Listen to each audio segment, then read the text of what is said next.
इरशाद भट्टी साहब, आप इस वक्त इस सारे सिनेरियो में हुकूमत की स्ट्रेंथ कितनी देख रहे हैं? क्या है भी कोई स्ट्रेंथ या फिर बिल्कुल नहीं है?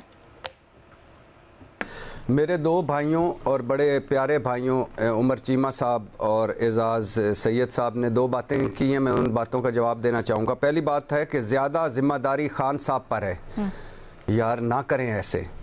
हुकूमत में कौन है? एक बंदा जिस पर 200 के करीब मुकदमे हैं, जिसकी पार्टी 4 हिस्सों में टूट चुकी है, जिसका अभी तक सिंबल नहीं मिला, जिसको मखसूस नशिस्तें नहीं मिली, जिसके खिलाफ क्रैकडाउन पे क्रैकडाउन हो रहे हैं और जो मुकदमों पे मुकदमे भुगत रहा है, उस पर जिम्मेदारी है या जो हुकूमत में बैठे लोग हैं उन पर ज़्यादा जिम्मेदारी है? और फिर मैं उमर चीमा साहब की बात नहीं समझा कि इमरान खान साहब से तो आप तवक्को करते हैं कि वो ट्वीट भी ना करें, और इमरान खान साहब से आप तवक्को करते हैं कि वो चुप हो जाएं और इत्काफ में बैठ जाएं या रोज़ा रख लें। लेकिन आप ख्वाजा आसिफ साहब को क्या कहेंगे? आप शहबाज शरीफ साहब को क्या कहेंगे? आप मरियम नवाज साहबा को क्या कहेंगी? आप अता तारड़ साहब को क्या कहेंगे? आप अज़मा बुखारी साहबा को क्या कहेंगे? इनको भी मशवरा दें कि माहौल बनाएं, इनको भी मशवरा दें कि चुप हो जाएं, इनको भी मशवरा दें कि खुदा का खौफ करें, कि कुछ ज़बानों को लगाम दें। दूसरी बात, अब आ जाए सवाल पे। मैडम शेख, जितनी टके टोकरी ये हुकूमत हो रही है इन मुज़ाकरात के चक्कर में, जितनी शर्मिंदा हुकूमत है इन मुज़ाकरात के चक्कर में, जितनी शर्मिंदगी हुकूमत को उठाना पड़ रही है इन मुज़ाकरात के चक्कर में, जितनी बड़े बड़ी वो ज़बानों वाले, बड़े बड़े दावों वाले, बड़ी बड़े बड़कों वाले इस जितने बेबस हैं ये हुकूमती अफलातून, मैं यकीन करें कोई ऐसी हुकूमत नहीं देखी जो इतनी बेबस हो, इतनी बेइख्तियार।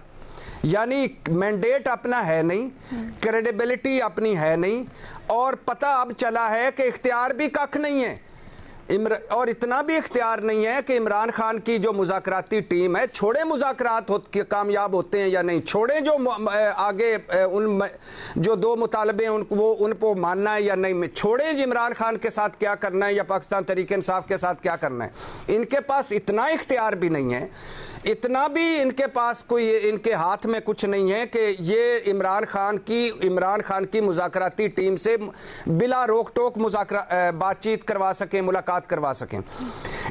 इस पूरी हुकूमत से तो अकेले मोहसिन नकवी साहब मेरे ख्याल से ज़्यादा ताकतवर है, जिनके कहने पर रात अंधेरे में अडयाला जेल के दरवाजे खुल जाते थे, सुबह सवेरे अडयाला जेल के दरवाजे खुल जाते थे, और जब चाहे अडयाला जेल के दरवाजे खुलकर जो चाहे मुलाकात कर लेता था। और मैडम शेख, अब पता चला है, जरा तवज्जो चाहता हूँ, मेरी तरफ देखिएगा जरा, तवज्जो चाहता हूँ। आप पता चला है मैडम शेख जी, आप पता चला है, आप पता चला है कि इमरान खान क्यों कह रहे थे कि, और मुसलसल कह रहे थे कि मुज़ाकरात उनसे जिनके पास ताकत है। हुकूमत समेत हम सब, मेरे समेत हम सब ये तनकीद कर रहे थे, अरे भाई कैसी है ये तुम्हारी जमहूरियत पसंदी, अरे भाई कैसी है तुम्हारी ये सियासत, इक़्तिदार में होते हो हाथ नहीं मिलाते, आप अंदर हो, अब आप सियासतदानों से बात ही नहीं करते। आप पता चला इमरान खान क्यों इनसे बात नहीं करना चाह रहे थे, आप पता चला कि इमरान खान क्यों इनको फरीक नहीं मानते थे।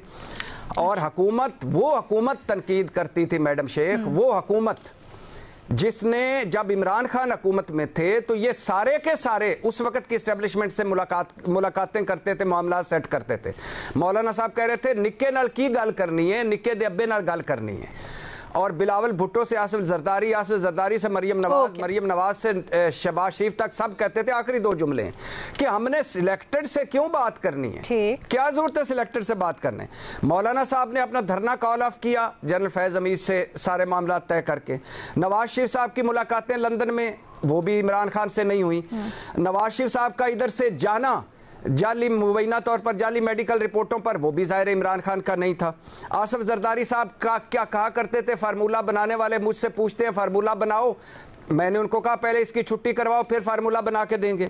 बिलावल भुट्टो, मरियम नवाज, पीपल्स पार्टी, मुस्लिम लीग, सब के सब उस वक्त जो आज कहते हैं हमसे बात करो, इमरान खान से उस वक्त बात कहते थे कि इनसे क्या बात करनी है, इनके पास तो इख्तियार ही नहीं है। तो अब जब इमरान खान ने मुज़ाकराती कमेटी बना दी, जब कहा कि मैं हुकूमत को हुकूमत मान लेता हूँ, जब कहा कि मैं इनसे बातचीत करता हूँ, जब कहा कि छोड़ो मेरी रिहाई को, मुझे दरमियान से निकाल दो, जब कहा कि अच्छा मुझसे नया भी मिलने दो, चलो इनसे बातचीत शुरू करो। उस वक्त हुकूमत की बेख्तियार पन पे हंसी भी आती है और रोना भी आता है। अगर हुकूमत बेख्तियार है तो जो रुकावट है वो कहीं और से, आप ये कह रहे हैं? मैडम शेख, मेरा तो आज जो मैं पिछले 2-3-4 दिन से सबसे बड़ा मेरा सवाल ये था कि इन्होंने मुज़ाकराती कमेटी क्यों बनाई।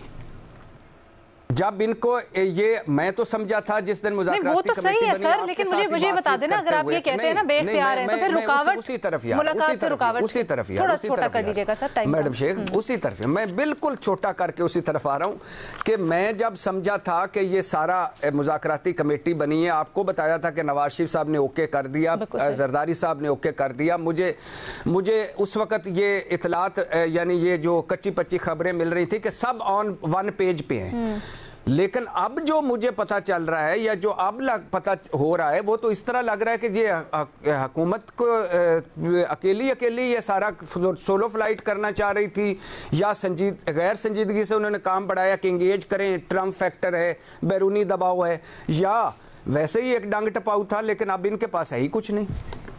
तो यानी रुकावट जो है मुलाकात के अंदर वो कहीं और से है। मैं ऐड कर दूं सर, एक सेकंड भट्टी साहब, रुकावट जो है मुलाकात में वो कहीं और से है।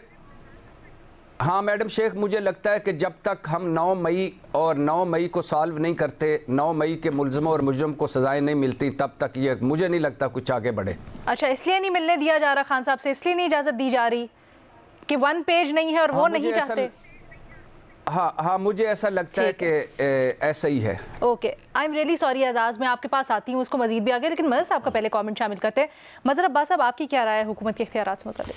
देखिए, पहली चीज़, हुकूमत बेख्तियार हो या बाइख्तियार हो, बातचीत हुकूमत और अपोजिशन के ही दरमियान होनी चाहिए। अब अगर ये बात साबित होती है कि रुकावट तीसरा फरीक है, तो बजाय इसके कि हम ये कहें कि तीसरे फरीक से डायरेक्ट मुज़ाकरात किए जाए, ये क्यों नहीं कहें कि तीसरा फरीक जो है इंटरफेरेंस ख़त्म करे। जो तहरीक इंसाफ के खदशात हैं वो दुरुस्त हैं। वो इस लिहाज से दुरुस्त हैं कि ख़ुद हुकूमती टीम ये कह रही है और हुकूमती टीम के रुकन ये कह रहे हैं कि जी मुज़ाकरात का अगर हमने कमिटमेंट की थी तो मुज़ाकरात, उनकी मुलाकात होनी चाहिए थी। इसका मतलब है कि कोई और, किसी और ने की वजह से मुलाकात रुक रही है ना, कि अगर इरफान सिद्दीकी साहब ये कह रहे हैं कि हमने अगर कमिटमेंट की थी तो मुलाकात करवानी चाहिए थी, तो अब किसने नहीं करवाई मुलाकात, इसका पता होना चाहिए। देखिए, पहले दिन से मैं ये बात कह रहा हूँ कि मुज़ाकरात के लिए एक माहौल बनाया जाता है, और माहौल क्या होता है, पहली मुलाकात में ये तय होना चाहिए था कि जी दोनों तरफ से बयानबाजी ख़त्म होगी। जब तक मुज़ाकरात नहीं कामयाब हो, नाकाम हो, नतीजा खेज नहीं होते, दोनों तरफ से बात जो है वो नहीं होगा। तीसरी बात ये कि आम तौर पे जब इस तरह मुज़ाकरात होते हैं तो दोनों के स्पोक्समैन आके जॉइंटली मीडिया से बात करते हैं, ये नहीं होता कि अलग अलग वो किया जाता है। तीसरी बात ये कि जो मुज़ाकराती टीम के रुकन हैं वो आके टीवी टॉक शोज़ में शिरकत करते हैं, तो इसका मतलब है सीक्रेसी भी नहीं रखी जाती, वो अपना वो करते हैं, दूसरे अपनी बात करते हैं, तीसरे अपने। यहाँ चाहे इरफान सिद्दीकी साहब हों, अली अमीन गंडापुर हों, सबके सब टीवी पर बैठ के गुफ्तगू करते हैं। तो हमने उसकी जो प्रिवेसी थी और मुज़ाकरात की जो सेंटिटी थी वो बरकरार नहीं रखी, दोनों तरफ से। बात आप वेटेज कर लें, इमरान खान के ट्वीट कर लें, तहरीक इंसाफ के बयानात उठा लें, अली अमीन गंडापुर के बयानात उठा लें, दूसरी तरफ अभी भट्टी साहब ने जो लिस्ट उठाई है उठा लें, वेटेज कर लें इस चीज़ का।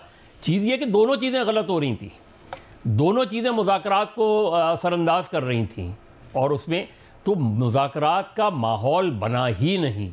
तीसरे, ऐसे ही मौके पे जो है वो सज़ाओं का ऐलान हो गया, फिर ऐसे ही मौके पे रिहाई का ऐलान हो गया, दोनों चीज़ें कंट्रोवर्शियल हो गई। तो अभी मुज़ाकरात के 2 ही राउंड हुए हैं कि ये सारी चीज़ें, इन सारी चीज़ों ने मल्टीप्लाई किया, जिसकी वजह से ये रुकावटें खड़ी हुई, जिसकी वजह से ये हर्डल्स खड़े हुए इसमें, और इन हर्डल्स को दूर करने के लिए कोई दरमियानी, कोई ऐसा मीडिएटर नहीं था जी कि जो दोनों फरीक को कहता कि आप कम से कम बयानबाजी तो बंद करें। ये चीज़ें तो रोकी जाएं ताकि मुज़ाकरात मीनिंगफुल हों। सर लेकिन एक चीज़ मुझे बता दीजिएगा कि ये जो कहा जा रहा है कि अगर हुकूमत के पास कोई इख्तियार नहीं है या वो गैर संजीदा है, इल्ज़ाम लगाया जा रहा है, तो अगली नशिस्त के बाद रुक जाए, मुज़ाकरात ना हो, ये खासकर पाकिस्तान तहरीक इंसाफ की तरफ से गवर्नमेंट को ऐसा होना चाहिए कि एटलीस्ट मुज़ाकरात। पहली चीज़ ये कि गवर्नमेंट को क्लियर होना चाहिए, ठीक है, गवर्नमेंट के अंदर क्लैरिटी आनी चाहिए जी।